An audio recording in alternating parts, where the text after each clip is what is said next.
so hot, open another window. Well, there aren't anymore. Well, then we better telephone for an axe. The best thing to do is forget about the heat, because it makes it 10 times worse by complaining about it. Why not let her alone, old sport? You're the one who wanted to come to town anyway.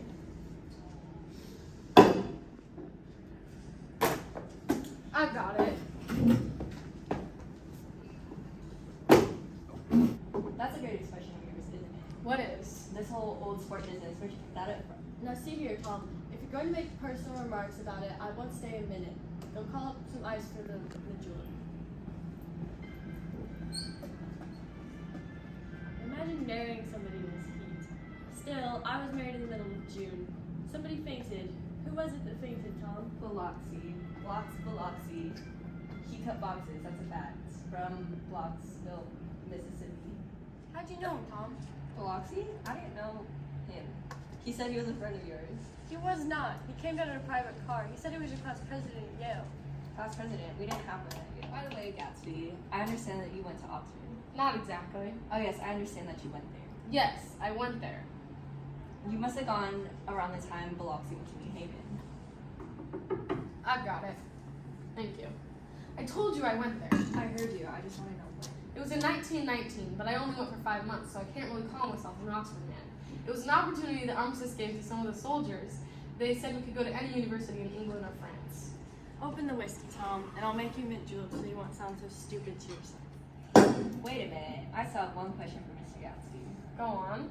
What kind of row are you trying to cause in my house anyhow? He isn't causing a row, Tom. You are. Now please have a little self-control. Self-control? I suppose the latest thing these days is to let Mr. Nobody from nowhere make love to your wife. And if that's the case, you can count me I have out. something to tell you, old sport. Oh, please don't. Can we all just go home, please? No, I want to listen to what Mr. Gatsby has to tell him. Your wife doesn't love you. She never has. Your wife loves me. You're crazy. She never loved you. Do you hear that? She only married you because I was poor and she was tired of waiting for me. It was a terrible mistake, but in her heart, she's never loved anyone except me. Sit down, Daisy. I want to hear about what's been going on. I told you what's been going on. It's been going on for 5 years and you didn't even know. You've been seeing this fellow for 5 years? Not seeing, we couldn't meet, but we loved each other all this time, old sport. I used to laugh sometimes to think that you didn't know. You're crazy. I can't speak about what happened 5 years ago because I didn't know Daisy then. But I'd be damned to see how you got within 1 mile of her unless you're bringing groceries to our back door. Daisy loved me when she married me and she loves me now too. No. She doesn't. The trouble is that sometimes she gets foolish ideas in her head and doesn't know what she's doing. What's more, I love her too. Sometimes I make a fool of myself and go on a spree, but in the end I always come back. And in my heart, I always love her. You're revolting. Do you know why we left Chicago? I'm surprised they didn't treat the story of that little spree. Daisy, it doesn't matter anymore. It's all over. Just tell him that you never loved him and it'll all go away. How could I love him? Possibly. You never loved him. I never loved him. Not at Capulani. No. Not that day I carried you down from the punch bowl to keep your shoes dry. Daisy? Please don't. Oh, you want too much. I love you now. Isn't that enough? I can't help what's past. I did love him once, but I loved you too. You loved me too? Even that's a lie. She didn't know you were alive. There's things between Daisy and I that you'll never know. Things that neither of us can forget. I want to speak to Daisy alone. She's all worked up now. Even alone, I can't say I never loved Tom. It wouldn't be true. Of course it wouldn't. As if it mattered to you. Of course it matters. I'm gonna take better care of you from now on. You don't understand. You're not going to be taking care of Daisy anymore. Why is that? Daisy's leaving you. Nonsense. I am, though. You're not leaving me. Especially not for a common swindler who had to steal the ring he put on your finger.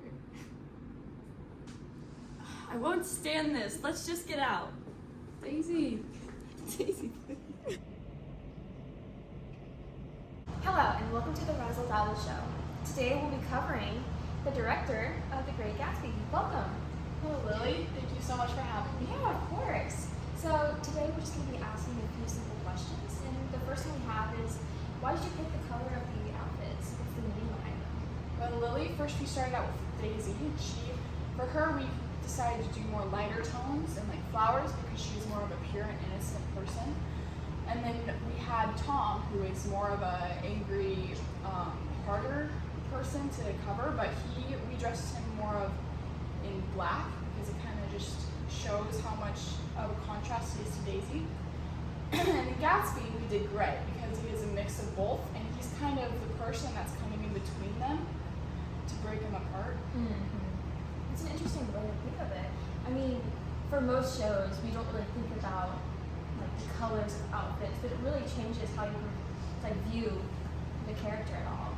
It really does. So in the beginning, why are they all sitting down at the table? Oh, in the beginning, everyone starts neutral. But as the scene goes on, you can see that it escalates and everyone gets madder and angrier. But you can tell that when she stands up, she's angry, but then when she sits down, you can tell how she calms down. I really find that really interesting as well. I know I said that with the last one, but it's just the small details that you just don't notice and then you get explanation for it.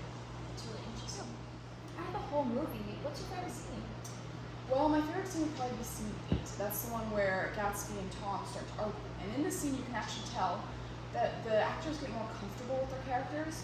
And as the scene goes on, you can see that they use more expression in what they are saying. Yeah. So what's your favorite part about directing? Probably being able to put the scenes together, being able to take them from the book and put them into my own version of them, and being able to show it to an audience. So you said that scene 8 was your favorite. How was you film it? Well, I had it where the characters showed more of their anger by like banging their hands on the table or folding their arms and like just using their arms more of a way to talk. But as you see it, you can see that Daisy doesn't really do that.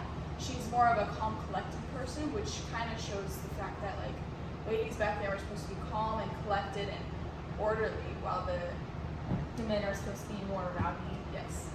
So what was the hardest scene to film for the actors and yourself? For the actors, at least I would say it was probably the first scene because they weren't really in it yet. They weren't really feeling it yet.